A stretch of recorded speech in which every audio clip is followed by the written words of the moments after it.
Disclaimer: the contents of this video have been subjected to prior and proper consent.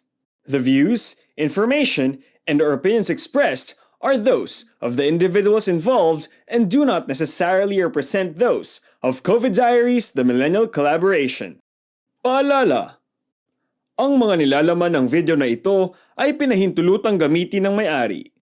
Ang mga pananaw, impormasyon, o mga opinyong ipinahayag ng mga individual na nakibahagi rito ay hindi sumasalamin sa COVID Diaries, the Millennial Collaboration. I'm Karen Gomez-Gumpit. I'm from the Commission on Human Rights of the Philippines, and I'm a commissioner. When you say frontliners, who are they? So it's not just the medical professionals. Of course, they're leading us. This is a public health emergency. Frontliners are different people. And they're located in many levels, no? They're located in our families. We have our kasambahays who can be frontliners as well. We have our heads of the family. Of course, it's not only the mother or the father, but the one who has that golden pass, which is the quarantine pass. That's a frontliner as well. If you go to the community and you live in a village or you live in a barangay, your barangay officials are frontliners as well. Your mayor is a frontliner. It's not just at the national level. It's not just the interagency task force. They're all frontliners, di ba? But more than that, of course, yung platform ng online delivery and all that. You have your grocery people, you have the baggers, you have the delivery people. They're all frontliners. So if you take a look at the context of frontliners, they're everybody. In one way or another, you have frontliners, you have security guards in your village, you have the tanods in your village, you have the barangay health workers. So the expansion of the concept of frontliners is really something that's very important before we can really take a look at what's their situation. Of course, we know already, and it's scary to even imagine the challenge that is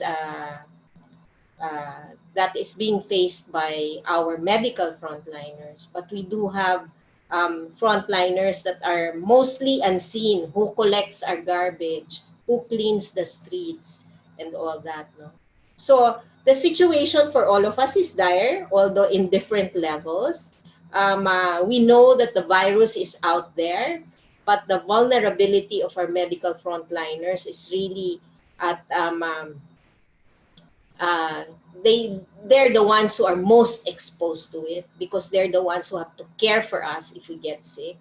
But of course, we have frontliners that convey and deliver our goods because we're asked to stay home. But they're also frontliners, like the law enforcement officers are also. Yes. So, Wow. you can just imagine what's it like in a day for someone who collects garbage, for someone who takes care of all these does the triage for people who are admitted or go to the emergency rooms. You have the delivery person, the Grab driver or the Lala Move really looks into this. The personal grocer who picks up the items, and then we hear of the virus staying in metal or in any other surface. It's really, the situation is really something that's also personal to us. So if we just take a look at how our goods are brought to us, then I think we will have a good exercise of trying to be conscientious of how frontliners are at this point. As a public servant, it's so personal because there is really a disruption of routines. And this is something that's quite unnerving because you don't get to go out normally. You don't get to do your normal routine of waking up, dressing yourself up, going to the office, meeting, etc. So that's the main personal difficulty, no? Of course, with that disruption comes the reduced movement. Mm-hmm. It's also a challenge to have that reduced Yes, yes, yes. because as a public servant, you have to follow the rules. And then, of course, we do have exceptions because, like for instance, uh, maybe the first week or the first 2 weeks of the quarantine, a week before that, I was already quarantined in a sense because I traveled and the office Oh, oh. advised me that I should not go to the office. So I did follow that. It was Mm. hard at first, so I had to overcome that. Um, but Wow. being constrained uh, because you can't do the things that you normally do is really something that's very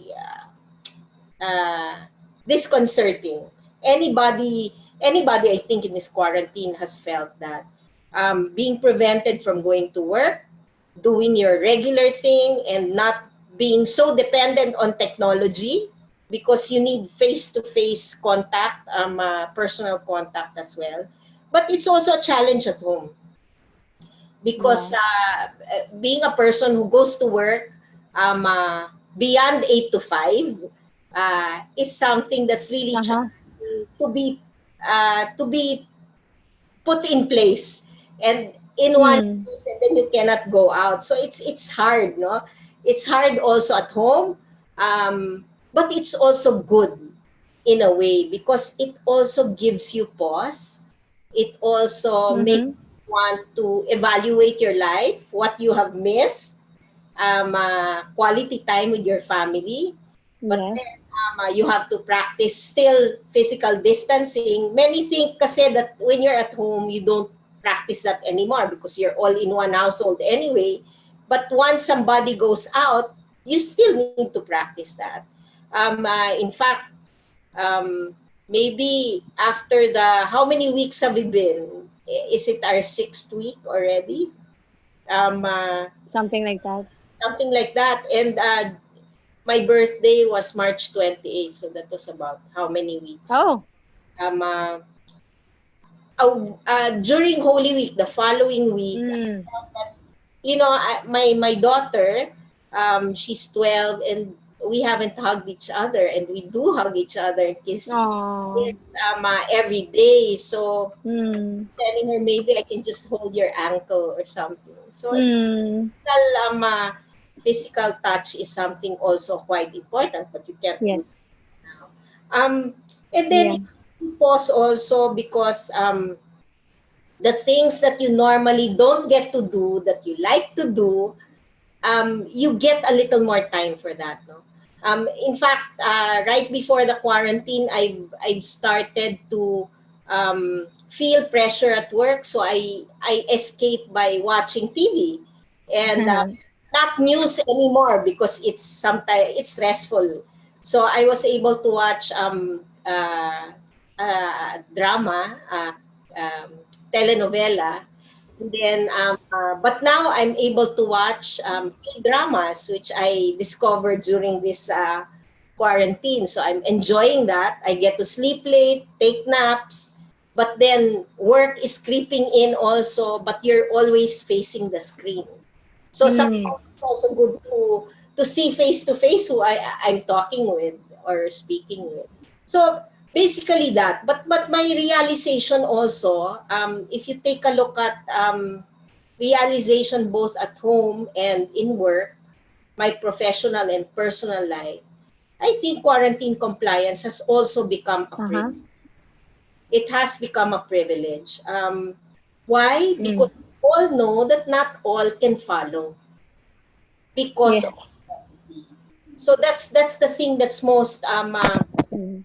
that's the most remarkable, or maybe that's the most uh, I guess that's my personal realization, professional and personal realization, that quarantine compliance uh, to us is a privilege, and to many is really something that is an obstacle to be able to lead um, uh, their lives and to survive in this COVID crisis. There are different disabilities. We have to first, I guess, try to meet or try to recognize who persons with disabilities are, who they are, no? And there are many, many disabilities. You have, let's say, if you're uh, Mm-hmm. hard of hearing, if you're deaf, if you have visual impairments, Yeah. you are physically immobile. There are many disabilities, including chronic diseases. So you can just imagine um, the anxiety of people who are actually experiencing chronic diseases, for instance, and that's a form of disability as well.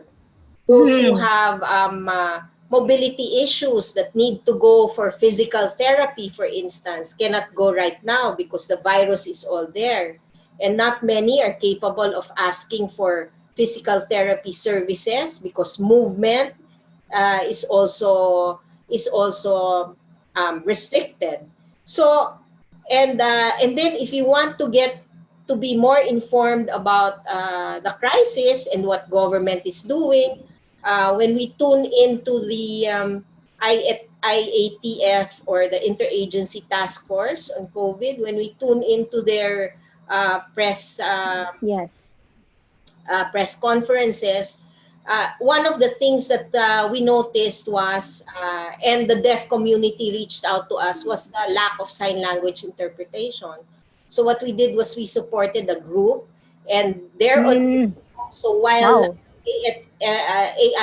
IATF was going on, they would do sign language, Filipino sign Mm. language. So that's one way of reaching out to them. So the situation is um, um, is different as you experience different or varied disabilities. So that's going to be more difficult for them. In fact, when you take a look at human rights, and we say this often, is Mm-hmm. Mm-hmm. rights-based approach to this public health emergency, we should try to take a look at and address the most vulnerable in these situations. That's why Mm. we Mm. said that Agree. Agree. quarantine compliance is a privilege for those who are able, for those who have the resources, and Mm-hmm. for those who are marginalized, disadvantaged, and vulnerable. They become so difficult that they cannot comply with it. So government must be able to address it so that they can bridge this gap and enable them to be able to comply with the quarantine requirements. Pregnancy alone is a difficult period for a woman. And of course, anxiety that goes with the fact that if you get exposed, your baby will be exposed, or in fact, the fetus will be exposed. There have been some uh, articles on the news that there have been newborn babies that were exposed also, the youngest among all the COVID patients. You don't only have to look at that, you also have to look at how are you going to breastfeed, or how are you going to provide for your child. Um, when the enhanced community quarantine was actually imposed, or prior to that actually, when the first quarantine was imposed, Mm-hmm. before I went to the grocery, um, um, and there was this very young mother. Um, Her child was not there, but the reason why I found out was because she had a stub for milk, and then she had some ramen with her, yung what do you call that, instant noodles. And then I asked her to cart Mm. my cart because I wanted to get some more, and people were already lining up, and so I didn't want to bring the cart Mm-hmm. farther away from the lane that I was lining up in. So I asked her to guard it, and Mm-hmm. after that I thanked her, and we had a conversation, and she said she had I Mm. think it was a very young child, maybe less than 2 years old. And then she only Oh. that, the two instant noodles, and the rest were just milk already.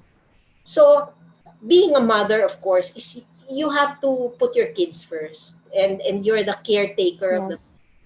So being a mother by itself is already challenging because you have what you call multiple you do multitasking, and you're doing care work, and you tend to take care of others first before taking care of yourself. So this is the things that are being experienced like Mm. by mothers, and also by more so by pregnant women, and those who have just given birth that need to breastfeed or need to get milk and all that, no. But this is again imagining if they had the means to do that. You still have to prioritize. You prioritize your kids, so you prioritize your kids in food, in healthcare, and all that. And we, of Mm. course, Lorraine actually chanced upon of course, in her research was looking for articles, and she did stumble upon our statement on maternal health. No? So those things. In Mm. relief goods, Yeah. for instance, if you're um, a service provider and you're a local authority, and then you give relief goods, no, these things we said in our advisory that they must be able, we must include also commodities that include reproductive health commodities, di ba? Kasi hindi naman yan humihinto eh. We need services to continue, and the lockdown is not an excuse to not give these services, because that's part of um, the human rights based approach, that if you actually let's say the best example yet is in a disaster. When you ask them to evacuate, you have to fulfill their rights to food. You have to provide for them relief items, relief goods, and then of course they should be nutritious, etc. So in the same manner, we said in our statement that we need RH commodities, we need hygiene kits for Yes. our women. We need sanitary napkins. We need RH commodities, and Mm-hmm. that's all part of that. Wow. That's a lot. How about the current situation of senior citizens? Okay, Can and you also walk us through that? okay, so in senior citizens, of course we're not yet there, and we're going towards that. Me, nearer to that, Mm. guys, of course. But of course, you have Mm. parents, you have grandparents, Mm-hmm. and Yes. you know these people. These people have lived their lives. Sabi nga nila, di ba, papunta pa lang kayo, pabalik na kami. May mga ganyang saying, di ba? And it's hard to also Yes. Yes. Correct. tell our elders, don't do this, don't do that. They're also human beings. They're very rational. They've been there, done that, and you tell me to do this. So, of course, you have to explain to them, and they have their own decision-making powers. That's what you call autonomy, control over their lives. And they must be given respect Mm. of their autonomy. That's why it's Yeah. also important to include them in our decision making, including the decision making of national government. So when they Yes. make policies that say outright that senior citizens, and that's defined as 60 and above, cannot go out. But what if they were heads of the family? What if they needed to earn a living? And many do, many senior citizens do. So how are we going Yes. Yes. to deal with that? How are we going to deal with the elderly who don't have comorbidities, who don't have what you call disabilities? Many are healthy. So these policies must be reevaluated to take a look at each and every situation, like what we have done, in the case of persons with disabilities, in the case of women, pregnant women, Mm. in the case of older persons. It's not a one size fits all. We must be able to bridge what Yeah, I agree. is interpreted on the ground by our frontliners, particularly our law enforcement officers, when they say, oh, ito, bawal to, o ito, wala kang permit, wala kang quarantine, hindi ka pwedeng pumasok, hindi ka pwedeng lumabas. Those things we have to be able to discern their situation so that we enable them to be able to follow our quarantine guidelines.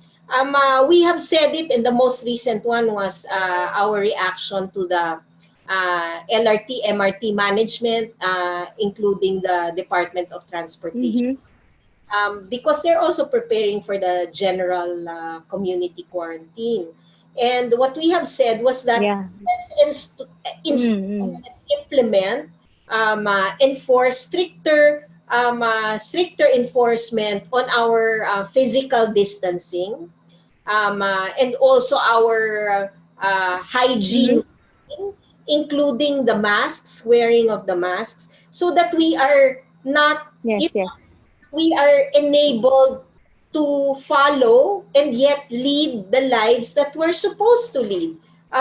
Again, like what I said, Mm-hmm.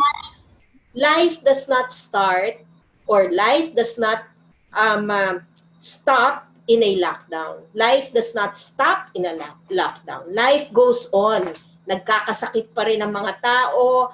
People need to work and earn a living because they don't have savings. um, uh, People's autonomy, particularly older persons' autonomy, need to be respected. The policy is not a one size fits all. And we must be able to Mm. bridge the gap between policy, the interpretation of it, and the implementation of this policy. And I think primordial really is to ensure that COVID does not spread any further and we flatten that exponential curve. But how can we do Yes. that if there are different interpretations and we don't enable people Mm-hmm. who are vulnerable, marginalized, and disadvantaged to be able to comply with the requirements? Thank you for that. We did monitor and we did issue an advisory on that. Maybe I can give you a Mm-hmm. we did write to the different agencies of government, particularly in DOH, and the rise on intimate partner violence is there because you're locked in with your abuser, and even during ordinary, Mm-hmm. um, most often those who abuse are the ones who are not strangers. They're close to you. They're known to you, and if you get locked Yes. with somebody who has been abusing you in the past, you're a captive audience, you're a captive victim. Wow. So what we have done was to increase awareness on hotlines, on helplines, and we did that in our social media platforms. Um, uh, Mm-hmm. Mm-hmm. Many complaints already, and we have launched an online platform that will enable our people to monitor on the ground, to respond, and to make referrals on incidences of domestic abuse. So gender-based violence, violence against women and girls, and Mm. forms of domestic violence that we have. So, and then of course, we had experienced a woman who was actually being beaten, and then she went to the barangay. But then there was a scuffle between the partners. But the partner, who was the one Wow. using, went to the barangay first. So how are we?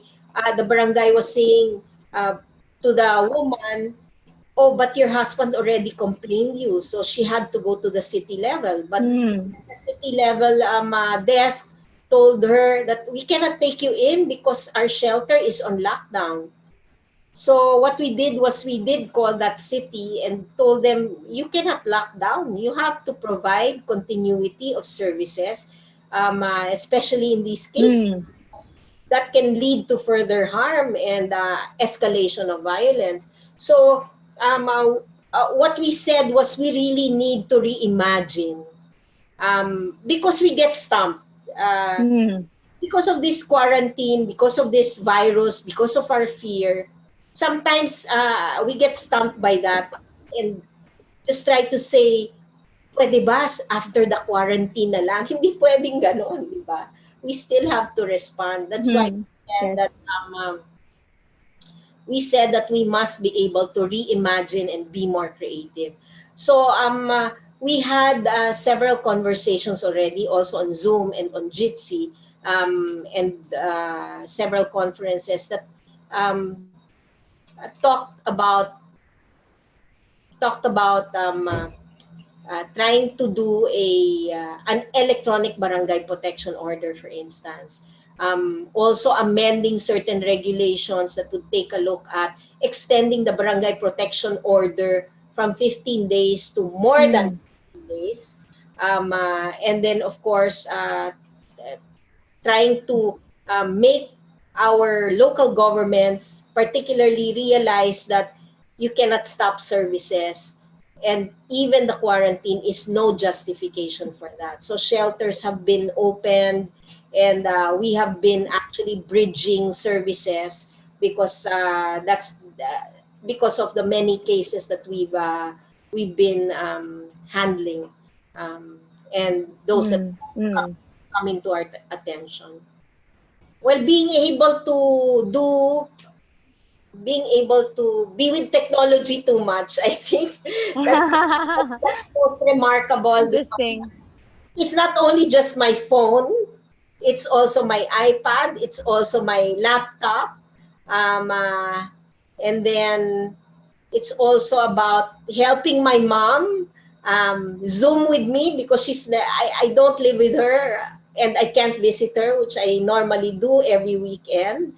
So uh, I had maybe we had about 3 sessions of 1 hour each on how to download Zoom.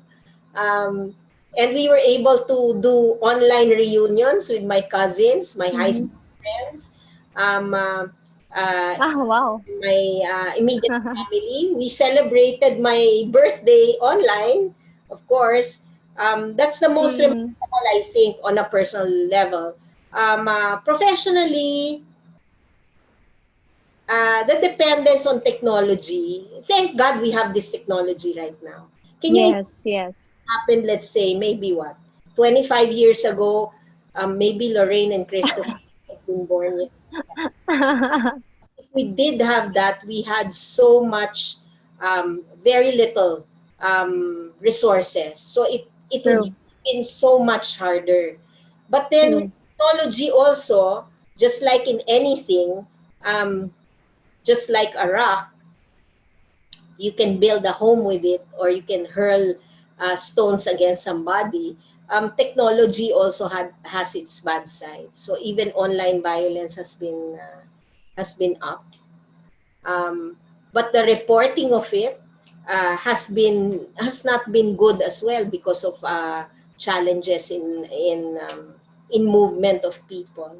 So basically, that's that, no. So that's the most remarkable experience, I think. Hmm. On a personal level, on a professional, that I get phone calls now to ask if we can help them out, because many have been found to have violated the ECQ guidelines, including curfews, and we've been on the phone talking to many people, and it's good to have your contacts intact because that's your lifeline also. Mm, yes, agree. But most of it, I guess, most of the thing that made me realize what's remarkable is that um, this quarantine and this public health emergency, or this public health crisis, this COVID crisis, made me realize also that in everything that we should do, we should always be conscious to make our mark and always make a good mark. Help people and realize that there are more important things to life than just being able to follow the rules. We have to understand why Yeah. people and people cannot follow those rules. We've said this before that we're thankful and we're very lucky as a country because we have very good professional health workers. We've been at it for some time. In fact, we've been exporting them. Many are citizens of the world right now because of our medical health professionals. But we should also thank uh, the other frontliners, those within the family, those within our communities, our barangays, our cities, provinces, at the national level as well. We know that this is something that's very new. It actually disrupted all our lives, but we know that we are all trying our best to do our best. To Mm. beat this together, but we won't be able to do that unless we try to understand one another. And I hope that we all help one another um, to beat COVID and to ensure that it won't happen again. And even if when it does, uh, I guess we know what to do because we're able to reflect already on what has been done. Um, there's this in K drama I've been watching. I don't know if you guys have been Oh watching. wow. Um, um, there were some Instagram posts because May 7 was actually Health Workers Day, International Health Workers.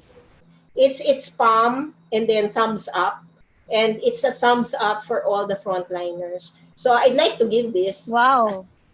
thank you. Like this. Uh, Yes, like that. So it's like that. So if you watch K drama, you know this.